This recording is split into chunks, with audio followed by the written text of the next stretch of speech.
அனைவருக்கும் வணக்கங்க. இன்னைக்கு ஏவிஎம் சரவணன் சார் அவர்கள் உடல்நல குறைவால் காலமானார் என்ற செய்தி கேட்டு திருவண்ணாமலையில் இருந்தேன். உடனே கண்டிப்பாக ஃபியூனரலில் அட்டன் பண்ணணும்னு உடனே வந்தோங்க. கேப்டன் மீது மிகப்பெரிய பற்றும் பாசமும் கொண்டவர்.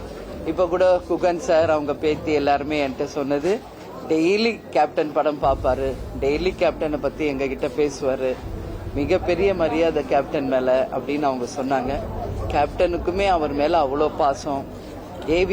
ஏவிஎம் படங்கள், மாநகர காவல், சேதுபதி ஐபிஎஸ் போன்ற திரைப்படங்கள் கேப்டன் பண்ணியிருக்காங்க. ஒரு ப்ரொடக்ஷன் கம்பெனி எப்படி இருக்கணும்னா அது ஏவிஎம் ப்ரொடக்ஷன்ஸை பார்த்து தான் தெரிஞ்சுக்கணும்.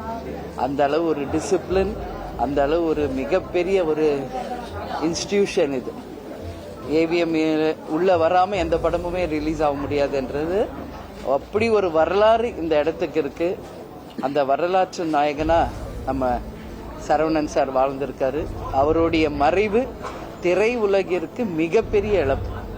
அவங்க குடும்பத்தார், உற்றார், உறவினர், நண்பர்களுக்கு மட்டும் கிடையாது, திரை உலகுக்கு இது மிகப்பெரிய இழப்பு. அவருடைய ஆன்மா சாந்தி அடையணும்னு சொல்லி கேப்டன் சார்பாகவும் எங்களுடைய தேசிய முற்போக்கு திராவிட கழகத்தின் சார்பாக, எங்கள் குடும்பத்தின் சார்பாக எங்களுடைய ஆழ்ந்த இரங்கலை தெரிவித்துக் கொள்கிறோம். நன்றி, வணக்கம்.